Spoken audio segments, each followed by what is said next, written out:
Muito bem, agora que você já entendeu o que é o .NET Framework, quais são as ferramentas que a gente pode utilizar para trabalhar, vamos de fato começar na linguagem. E antes de introduzir a linguagem, eu quero colocar alguns pontos muito importantes para você. Primeiro que o C# é case sensitive. Isso quer dizer que ele faz diferença entre maiúsculo e minúsculo. Então, cliente com C maiúsculo é diferente de cliente com C minúsculo. Isso é muito importante. As variáveis podem conter letras, números e alguns símbolos, mas sempre começam com letras. Palavras reservadas, como em qualquer outra linguagem, não podem ser utilizadas como nome de variável. Eu posso ter uma variável chamada string? Não, você não pode ter uma variável chamada string.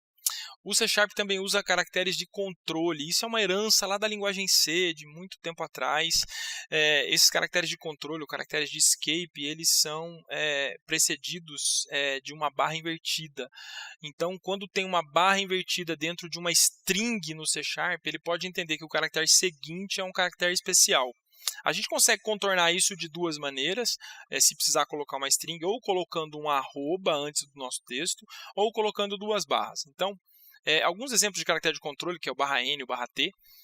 Então, em uma string do tipo C, dois pontos, barra invertida, tempo, barra invertida, arquivo, posso ter um erro lá no compilador, tá? O próprio ideia do Visual Studio vai mostrar isso para você.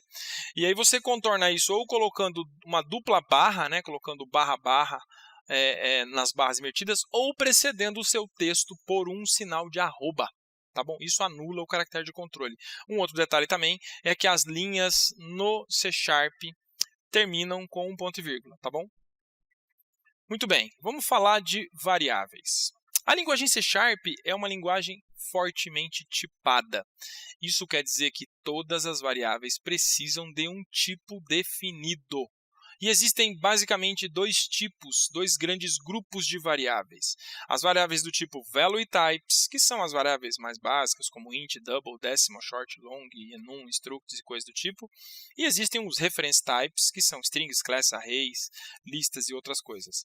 Os value types são variáveis que, quando você passa uma referência dela, o C# faz uma cópia dela na memória, o runtime faz uma cópia na memória. Então, essa variável nunca é modificada dentro de um método ou dentro de um processamento. Já o reference type, ou tipo por referência, quando eu passo esse tipo por parâmetro para algum processo, se eu modificar esse tipo lá dentro, esse tipo é refletido a mudança fora também do método. A gente vai fazer alguns exercícios na frente, isso vai ficar mais claro para você, mas é importante que você entenda esses dois tipos de dado.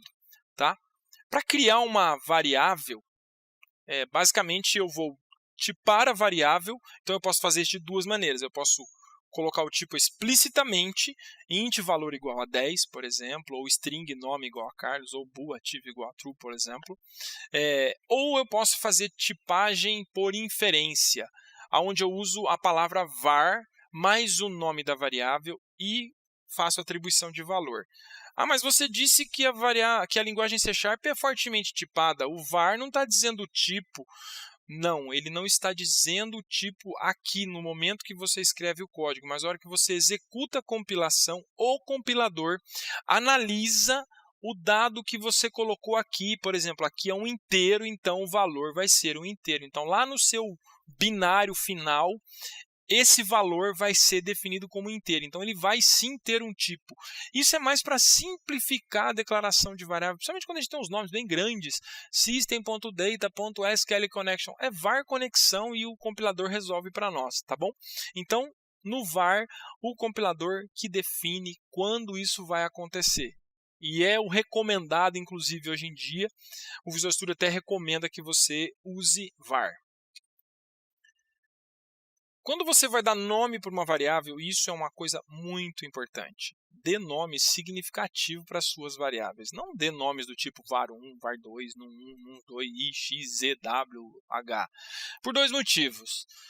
Primeiro, porque alguém pode ler o seu código em algum momento para fazer uma manutenção. E o segundo, e o mais complicado, é que você mesmo pode voltar nesse código daqui a um tempo e falar: o que é var1, o que é var2, o que é num1. Eu gosto basicamente de duas maneiras de nomear a variável. Uma chamada camel case, onde a primeira letra do nome da variável é sempre minúscula. Então, nome cliente ou nome do cliente padrão, eu posso botar um nome bem grande na variável, a primeira letra é minúscula e as demais podem ser maiúsculas as primeiras letras dos nomes. Ou eu posso usar o Pascal Case, que eu gosto muito de usar em nome de classe, onde todas as primeiras letras dos nomes são maiúsculas. Ok? Então, as duas maneiras de eu dar nome significativo. Aqui está muito claro que isso é o nome do cliente, isso é o valor da compra. Um detalhe que eu falei um pouquinho atrás, do Case Sensitive, para o C#, este nome é diferente deste. Veja, é nome cliente, mas aqui tem um N maiúsculo e aqui tem um N minúsculo. Então, eu, teoricamente, tenho duas variáveis diferentes aqui, tá bom? Eu tenho também um tipo de variável chamado nullable. Então, por padrão, as variáveis não aceitam o valor nulo, algumas não aceitam. Então, se eu preciso que a variável aceite um nulo, por exemplo, o meu campo de valor lá no banco de dados ele pode ser nulo.